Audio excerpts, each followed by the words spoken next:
Kuku Raadios välja öeldud seisukohad ei pea ühtima Kuku Raadio seisukohtadega. Te kuulate Kuku Raadiot.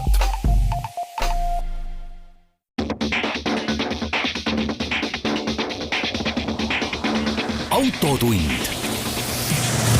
See on saade sulle, kui sul pole päris ükskõik, millise autoga sa sõidad. Autotundi toetab Alexela. Alexela kodukaardiga kütus kuni -5 senti liitrilt. Tere kuulajad! Autotund on jälle eetris. Stuudios on Sulev Ladva ja Tarmo Tähepalt Geenius autoportaalist. Ja kes kuulab seda saadet praegu Kuku Raadiost, ilusat 1. septembrit ja tarkusepäeva. Millest täna räägime? Räägimegi natuke lastest ja liiklusest. Väga huvitavaid fakte jagas politsei laste kohta. Siis räägime sellest, kuidas üks Tesla kohtus politseiautoga Ameerikas väga nukral moel. Räägime uuest Porsche Panamera kõige võimsamast mudelist. Siis korraks üks huvitav tagasivaade ajalukku Mercedesega. Ja saate teises pooles me üritame Suleviga leida vastuse meid kõiki tegelikult ikkagi ööd ja päevad vaevavale küsimusele, et kui osta Bentley Continental GT, kas osta V8 või siis V12 mootoriga Bentley, sest meil oli see nädalavahetus täiesti erakordne võimalus mõlema autoga terve nädalavahetus veeta. Nii et jääge kuuldele. Niimoodi, mis siis eelmine nädal juhtus? Minul on see seotud sellega, et mis see nädal on toimumas, sest et kõik ju teavad, et meid ootab nädala lõpus WRC Rally Estonia. Täheühend, või lause, mida keegi ei arvanud veel mõned kuud või ütleme pool aastat tagasi, et võiks lähiajal tulla. Ja. Suursündmus Tartus, seda ühesõnaga Tartus on seda juba näha, sõitsin ise pühapäeva õhtul sealt läbi, minu kõrval, mina olin muidugi Bentley'ga, ja minu kõrval ja järel ja ees, kuidas liiklus sattus, sõitis üks Toyota Gazoo Racingu treiler. Ma ei tea, üks kas siis kontoriruumidest või neid on ju palju. Ja ma ütlen, kui mul oleks pardakaamera olnud, ma oleks saanud ühe väga õela video, kuidas ta ei sõitnud mitte kollase punatulega üle, vaid see tuli oli juba punane tükk aega. Aga selles mõttes väga hullu ei olnud, et ühtegi ohtlikku olukorda ei tekkinud ja ilmselt ta siis valis, et kuna ta oli võõras linnas Soome numbritega, kas ta lükkab nüüd piduri läbi põranda ja kõik see tema treiler, ma ei tea, mis seal sees on. Kõik läheb upperkuuti seal taga. Ja, või ta siis lihtsalt lipses läbi. Aga ma tahtsin tegelikult rääkida sellest, et miks mina ei lähe ajakirjanikul Rally Estoniale. Ja see ei ole siin üldse mingi halb jutt, et nüüd ma hakkan kõiki süüdistama. See on lihtsalt näide sellest, kui raske ja keeruline on korraldajatel praegusel ajal seda rallit korraldada. Arvest seda, et eks ju siin natukene on neid viirused juurde tulnud, siis ühiskondlik surve on ka selline, et paljud ju tegelikult ei ole rahul, et umbes, miks mina ei või mingit üritust teha ja miks see üritus ei tohi toimuda, aga siis see Rally Estonia võib. Yeah. Minu arust tore, et toimub ja peabki toimuma, aga selle tõttu või tänu sellele on korraldajad ja FIA siis nende eestvedamisel teinud need reeglid nii karmiks, et kui ma hakkasin, mõtlesin, et ma siis akrediteerun, et lähen kohale, käisin ju eelmine aasta Korsikal rallil ja see on ikkagi öö ja päev praegult, mis minu arust toimub, on see, et põhimõtteliselt, kui ma akrediteeriks tavaajakirjanikuna, siis kui ma sellest dokumendist õigesti aru sain, siis ma ei pääse sinna ralliparki, ehk siis sinna servicealadele ja seda kõike lähedalt vaatama, nii nagu oli Korsikal, kus kõik rahvas vaatas, autod tulid sisse nagu servisesse, ja just, et rahvas vaatas, kuidas neid autosid seal parandatakse, siis 45 minutit on aega, eks ju, kell läheb käima, et mind ei lubataks sinna, tungivalt ei soovitata minna põhimõtteliselt ka vaatama, ehk siis publikualadele, kõik pressikonverentsid toimuvad Zoomiga ja ühesõnaga,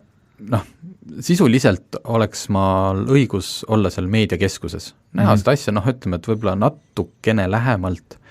Ja siis ma sain aru, et ma ei tee seda asja korraldajatele veel raskemaks. Mida vähem inimesi seal jõlgub. Seda lihtsam neile ja selles mõttes, kuna Autogeenius ei ole ka väga veel leidnud oma seda niši, ma ei tea, ralli või võidusõiduportaalina, võib-olla me kunagi teeme ka selle rubriigi eraldi, siis ma mõtlesin, et mis ma sealt mingit persooni või olustiku kirjeldusi siis hakkan tegema, ühesõnaga, et korraldajatele tahtsin öelda palju jõudu, et näha on, et nad teevad kõik selleks, et vähemalt pärast keegi ei saa näpuga näidata, et kui tulebki ka väike mingi seal viirus kellegile, et õudselt lasti üle või kõik oli kuidagi ligadi-logadi. Et vähemalt ette on küll kõik niimoodi ära tehtud, et respekt, jälgin kindlasti seda veebi vahendusel, kõik ju, ega see info saamata ei jää. Ja käituge teie ka, kes te kohale lähte siis vastutustundlikult. Nii, mida sina eelmine nädal avastasid automaailmast? Ma juba tean, mida sa avastasid, aga ma küsin ikkagi. Ma avastasin, kui tähtis on ikka korralikku tehnilist kontrolli teha autole, mis isegi tegelikult päriselt sõidab väga hästi ja tundub, et kõik on jumala korras. Ja on isegi hooldus tehtud ja on juba ka rehvid vahetatud ja kõik on jumala okei. Ja kes ei tea Sulevits, ma võin öelda, et ta on väga, väga korralik autoomanik. Selles mõttes nagu muster autoomanik. Ja, ma üritan.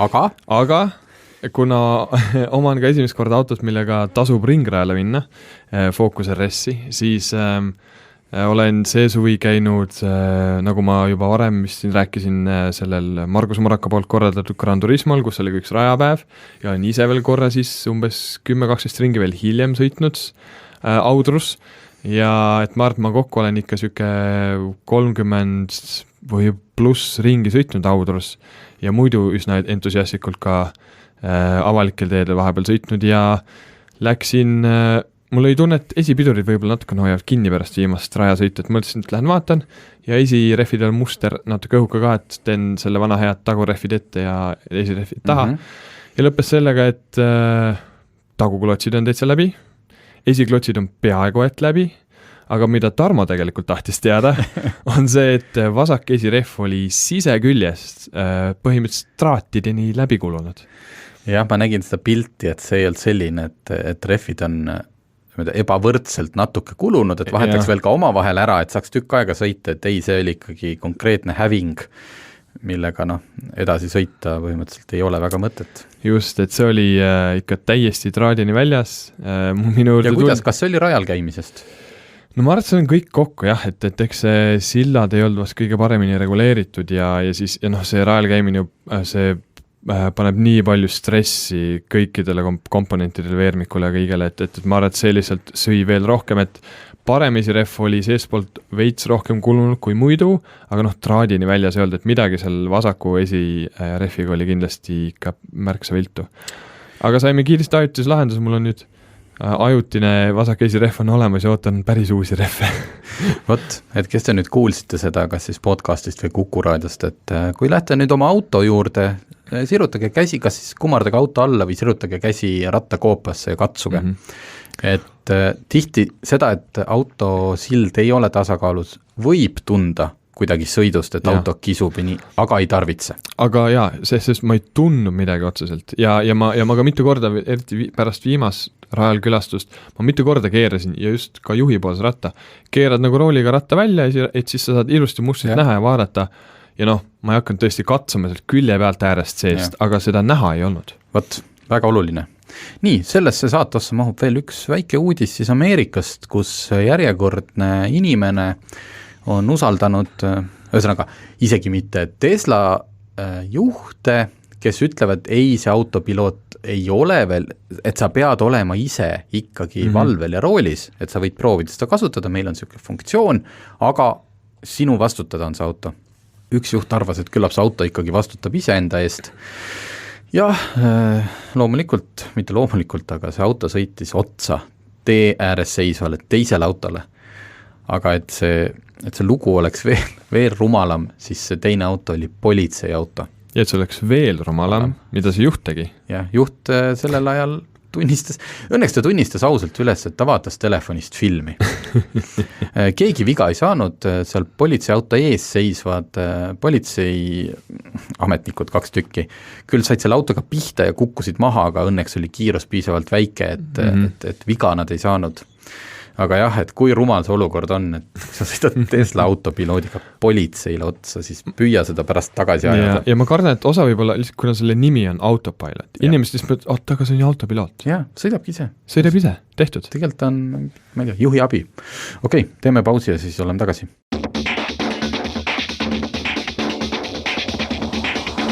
Autotund. See on saade sulle, kui sul pole päris ükskõik, millise autoga sa sõidad. Autotund tagasi, nii, kuna on 1. september, lapsed on linnas, kool käib, me ju kevadest ei mäletagi enam seda, et lapsed tänavatel olid. Loodame, et lapsed saavad käia koolis pikalt ja rõõmsalt, aga politsei jagas oma liiklusjärelevalve keskuse nimelisel Facebooki lehel väga huvitavaid fakte. Seal ei olnud juures, kus nad neid võtnud on. Ma eeldan, et nad ei ole neid välja mõelnud, vaid on kuskilt kas siis omakorda leidnud. Igatahes, esimene asi, ärge palun eeldage, et lapsed käituvad loogiliselt liikluses. Jumala eest, see on nii, sellest me oleme ise rääkinud, sellest on kirjutatud, teil on endal paljudel lapsed, te näete, et kui laps midagi näeb, ta võib kõik need õpetussõnad unustada, mida talle koolis ja kodus on tambitud, vaata mõlemale poole teed, ära jookse bussi eest läbi. Ehk siis esimene asi, kui kuskil on peatunud auto, buss, võtke hoog maha. Aga need huvitavad faktid, et seal taga on ka natukene teadust. Näiteks, ma ei tea, mida see tähendab, aga öeldud on, et kui laps jookseb, ei ole ta võimeline vaatama paremale või vasakule. Ma ei tea, kas ta on nii jooksule keskendunud, et ta peab nägema seda suunda, kuhu ta jookseb. Et ta vaatab otse kogu aeg. Mulle just tundub kuidagi, et lapsed vahivad absoluutselt igale poole mujale, kui enda jalgade ette ja siis nad panevad käna ja siis nad nutavad. Aga okei, järgmine. Lapsel on 1/3 võrra kitsam nägemisväli kui täiskasvanul. See on väga tähtis punkt. See on väga tähtis punkt. Teie arvate, et te tulete rõõmsalt oma autoga, ta ju näeb, et ta seisab ju seal ülekäigu raja juures, ta ju näeb, et ma tulen või kuskil vastupidi, ta ei seisa ülekäigu raja juures ja tahab teed ületada, ta ju näeb, et ma tulen. Ei, ta ei näe, sest et tal on 1/3 kitsam nägemisväli. Järgmine. Lapsel on väga hea kuulmine, aga piiratud võime määrata heliallika suunda. Jällegi, eriti kui meil tänapäeval need autod on vaiksed, kõigil ei ole V12 Bentleysid või ma ei tea, otsetoruga Bemmi. On elektriauto, mis küll suhiseb ja suriseb, aga laps võib kuulda, et midagi on, aga ta ei saa aru, kust see tuleb. Siis on veel, et laps võib reageerida teda huvitavale asjale ootamatult, alustades liikumist ilma mõtlemata. Ja pluss laps ei oska hinnata sõiduki peatumisteekonda. Mis on, ma arvan, seda isegi ei oska paljud täiskasvanud inimesed, olgem ausad. Jah. Ja siis, et kui täiskasvanu suudab hetkega määrata, kas sõiduk liigub või seisab, siis väidetavalt lapsel võtab sama tegevusaega mitmeid sekundeid. Ehk siis, et ta näiteks laps läheneb teele, tal on, nagu siin eelpes öeldud, tal on nägi midagi huvitavat, alustas liikumist ilma mõtlemata ja aju ei hakka ka veel teda pidurdama, sest ta ei saa aru, kas auto, mida ta nägi, seisab või liigub. Et ühesõnaga, sellised huvitavad faktid. Palun jätke nüüd meelde, palun jagage teistega ja palun olge ettevaatlikud ja mitte ainult 1. septembril, vaid loomulikult kogu aasta. Nii, lasen Sulevil ka rääkida.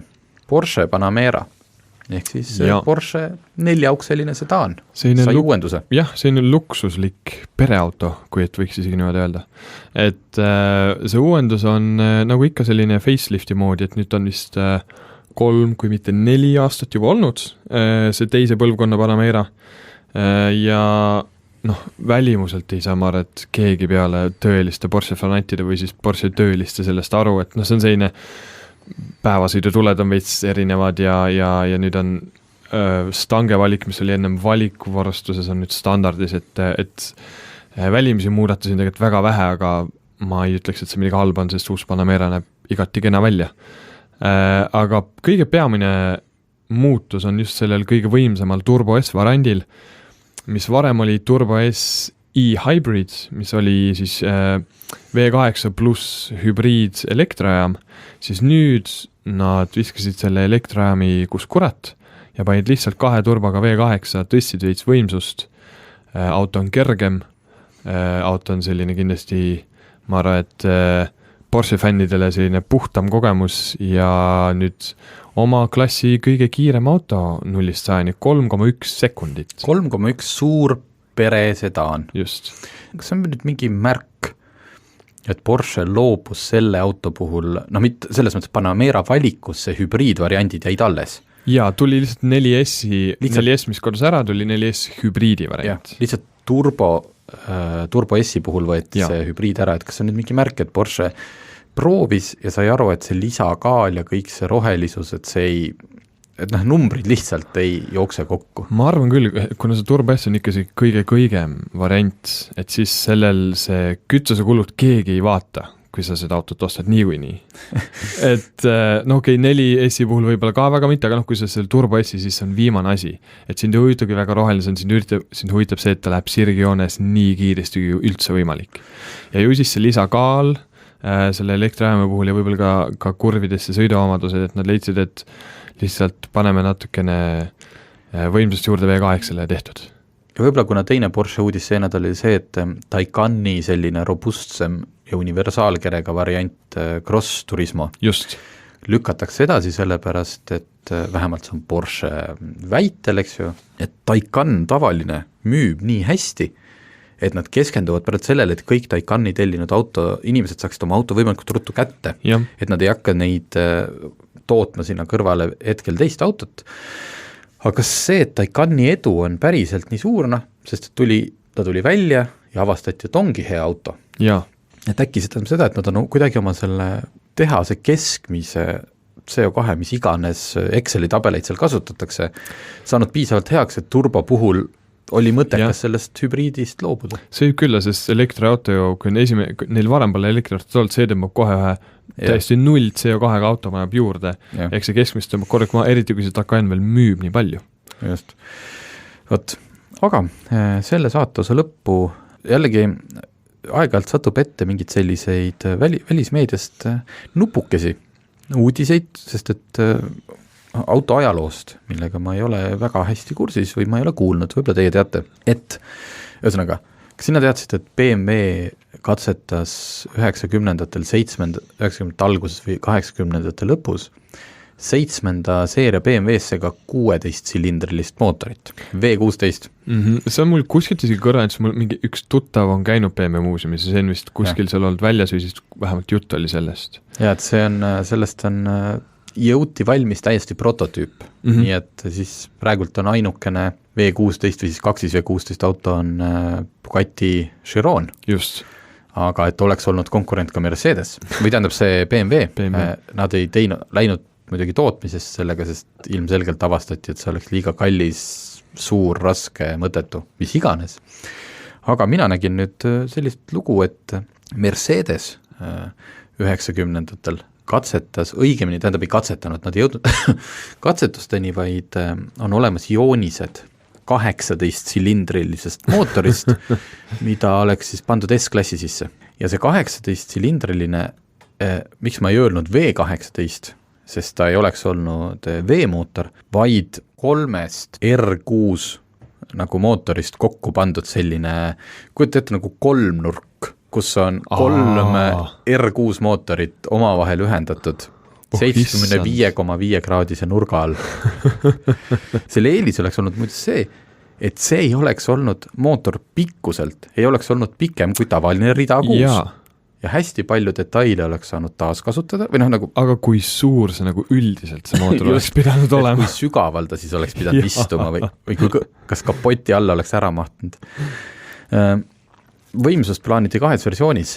Lahjem oleks olnud 490 hobujõudu ja 750 newtonmeetrit ja tippversioon oleks teinud 680 hobujõudu ja 800 newtonmeetrit. Aga sellisel ajal? Sellisel ajal. Ma võin öelda, et uue S-klassi puhul, mis nüüd kohe välja tuleb, eelmine nädal rääkisime AMG S63E ehk siis S63 pluss elektrimootor tuleb 800 hobujõuline. Sellel siin oleks olnud 680, nii et... Ja kuskil ütleme keskelt läbi 30-25 aastat tagasi. Just, aga sellega ei mindud jooniste tasemelt edasi. Aga kui me jõudsime juba hobujõududeni, mida on enam kui 600, siis peale väikest pausi tuleme tagasi ja hakkame rääkima, kuidas meie neid taltsutasime.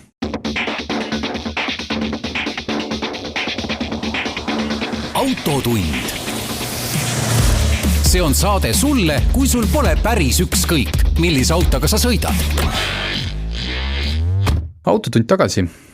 Selline harv ja erakordne juhus juhtub Eesti autoajakirjandus harva, et tulevad sellise taseme autod, nagu on Bentley Continental GT-d, tuleb 2 tükki proovisõitu ja tulevad siis need Inglise tehasest pressiautod, mis tähendab seda, et nad ongi sellisel ringsõidul erinevates riikides, mis tähendab seda, et kui sul õnnestub see saada, meil õnnestus, siis seal ei ole mingit kilometraaži piirangut, et nii palju, kui sa ise sinna kütust jõuad sisse osta, nii palju, loomulikult seal on väga kõrge omavastutus, ma andsin 2 väga-väga kallist allkirja, ma loodan, et need autod, tähendab õigemini nüüd, kui saade on eetris, siis loodan, et nendega ei juhtunud midagi, aga muus osas ei ole piiranguid, jah, et sa ei tohi loomulikult ära lõhkuda, et sa ei lähe nendega, ma ei tea, mingit ringrajale niisugust hullu panema, aga sõidad palju tahad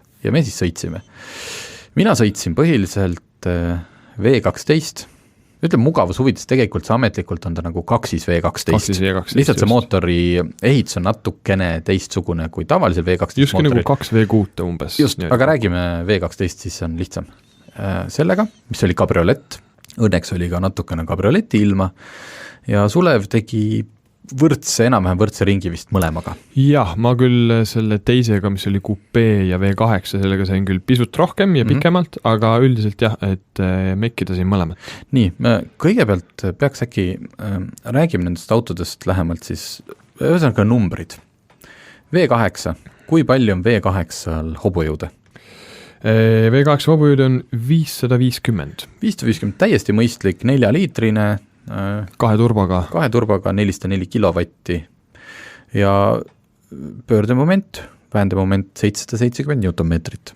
Suur, ta kaalub 2,1 tonni ja kiirendab 0-100 4 sekundiga. Võtame kõrvale, räägime kohe V12 ka. V12 mootoril on 635 hobujõudu, mis on vist kõige võimsam auto, mille ma kunagi sõitnud olen. Mul ei tule Lamborghini uuruse number praegu, kas see on 650, aga uurust ma põhimõtteliselt linnas sõidutsin lihtsalt ühest kohast teise, et ma ei ole uurusega nii-öelda sõitnud. Yeah. 635 hobujõudu ja 900 newtonmeetrit väänet. 6 liitrit mootor, auto ise kaalub 2,2 tonni. No ütleme, tõeline tuumajaam koljat, aga loomulikult tohutu luksuslik, et kui me üldiselt räägime, kas inimene üldse peaks Bentley ostma, siis kõigepealt tehke lahti oma mobiiliäpp, kontrollige oma kontojääki.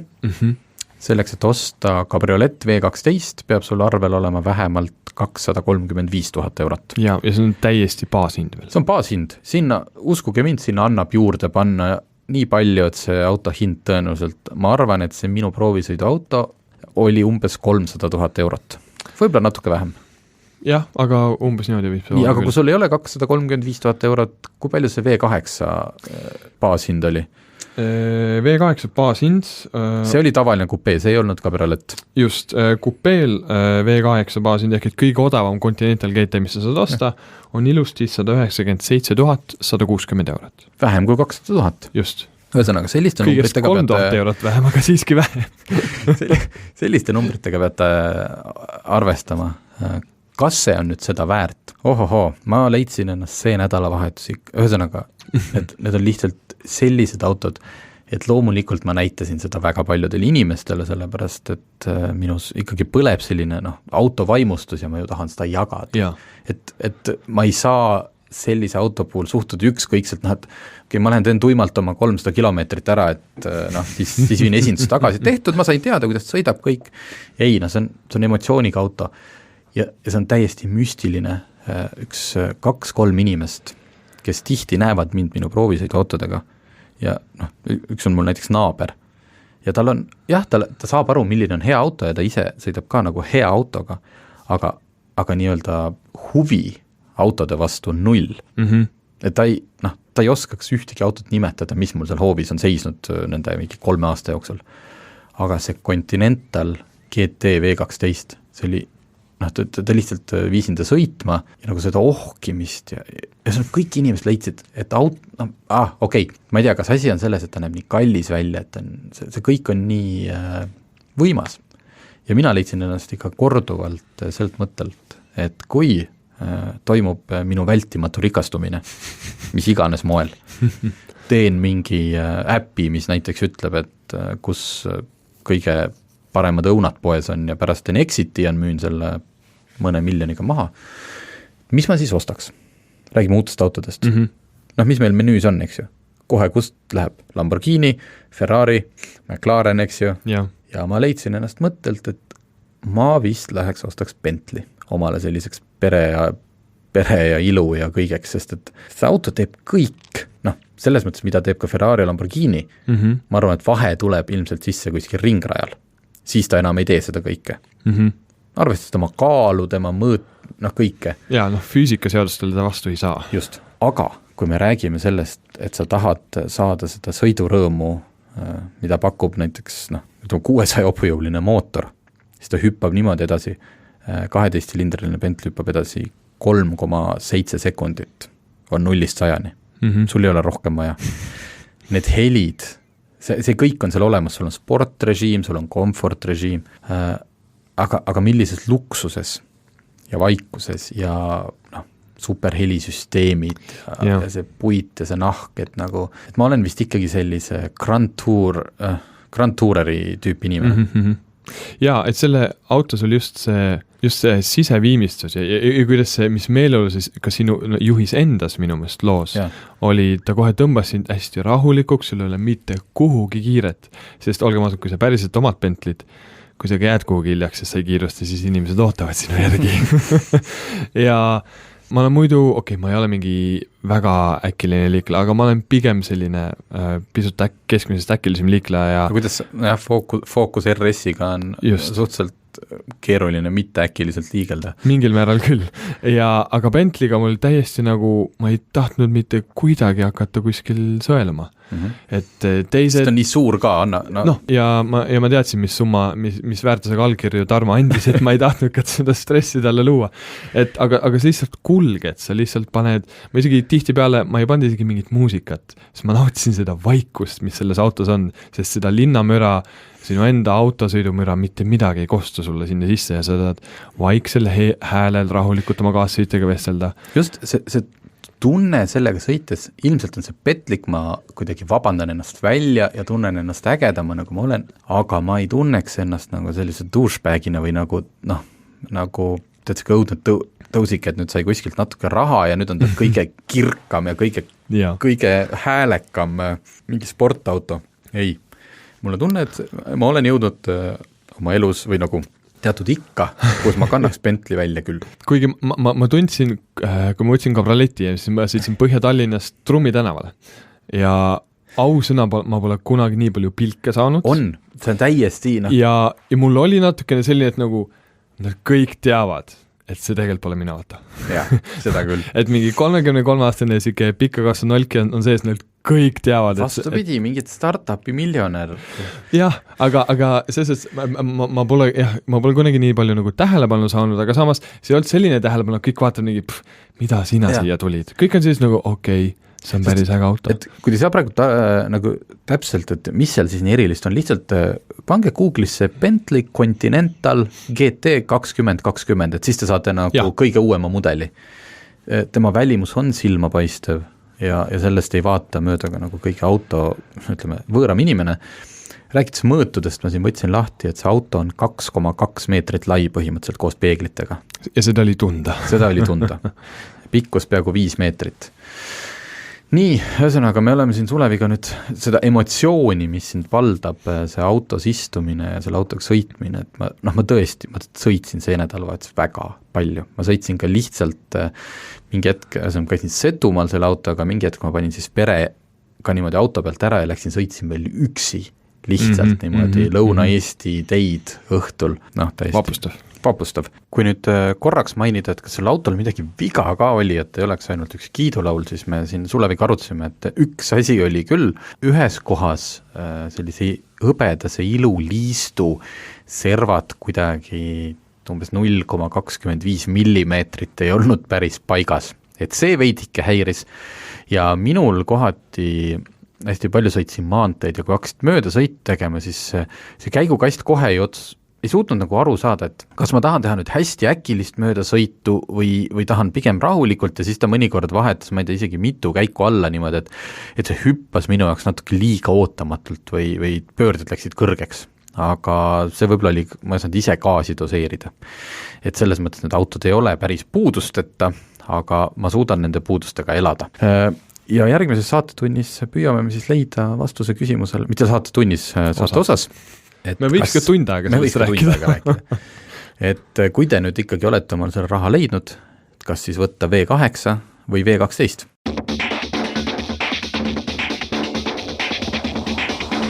Autotund. See on saade sulle, kui sul pole päris ükskõik, millise autoga sa sõidad. Autotund tagasi. Räägime Bentleytest, millega meil oli rõõm sõita. Et kui selline loogika nagu ütleks, et ei, et kui ma panen juba 200 pluss 1000 eurot, et siis ma pean saama kõik ja nagu maksimumi. Et see V8 ostmine tundub nagu, et kus kohast sa nüüd kokku hoiad. Et sa ostad omale 200 000 auto, aga mõtlesin, et kuidagi nii palju ka ei tahaks kulutada, et võtan V8.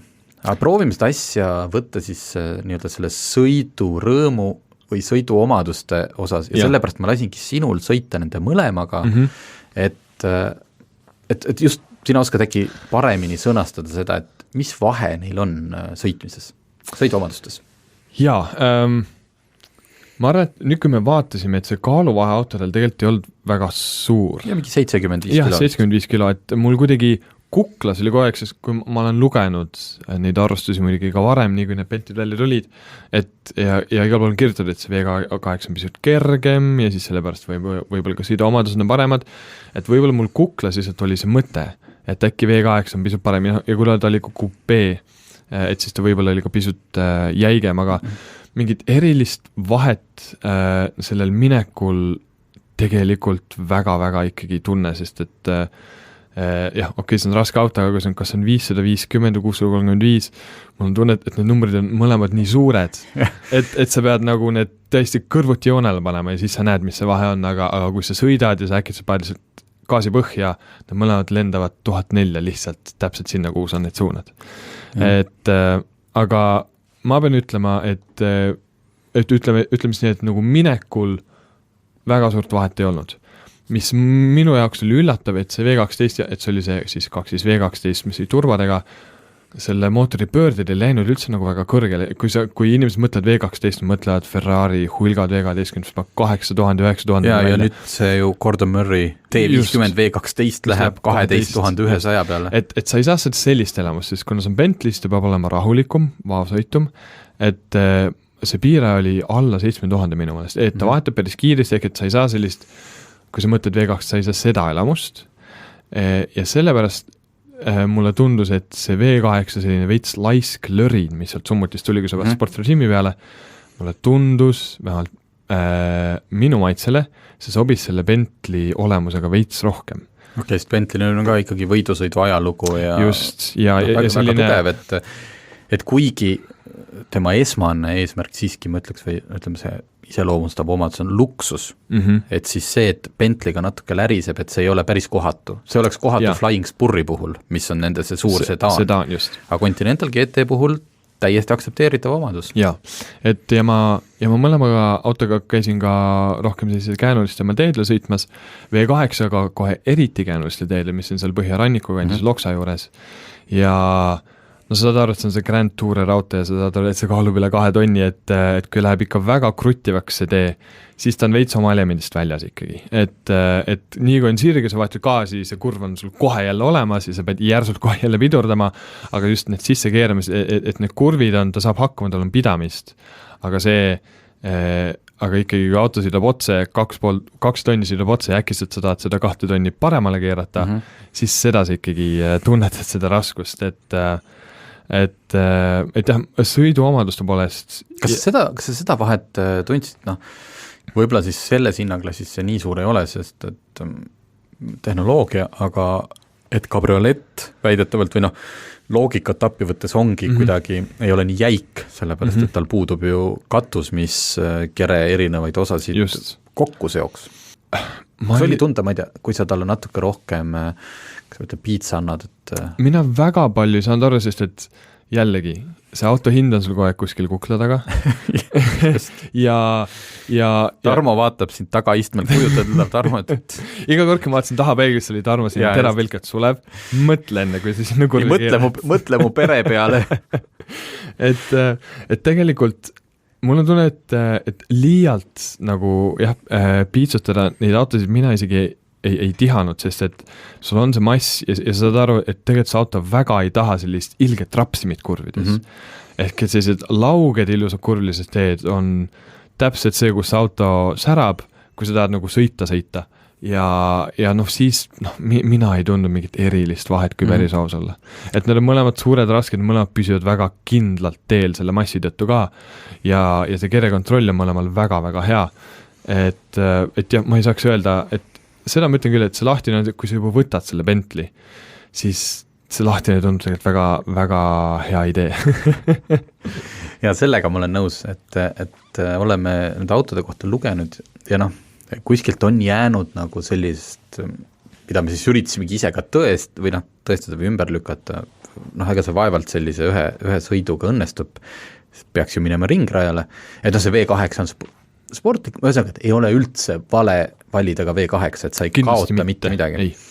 Aga mulle nagu endale ikkagi see, just sa ütlesid, et kuidas V8 nagu rohkem lõrises, siis see V12 nagu see kõuekõmin ja need haugatused, mis käisid summutist läbi, kui auto käiku vahetas ja üldine niisugune, kas ma ütlen, ta on vaikne ja siis, kui sa gaasi vajutad, siis nagu kõmiseb ja teeb oma töö ära, läheb hullumeelselt.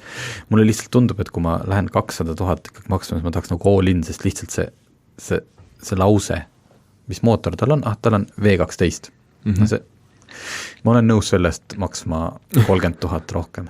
Tähendab, tegelikult me räägime siin võrdleme ju praegu kupeed kabrioletiga, et 2 V12 kupee maksab 212 000, ehk siis hinnavahe nendel kahel mootoril on 15 000. 15 000 rohkem ja saad V12.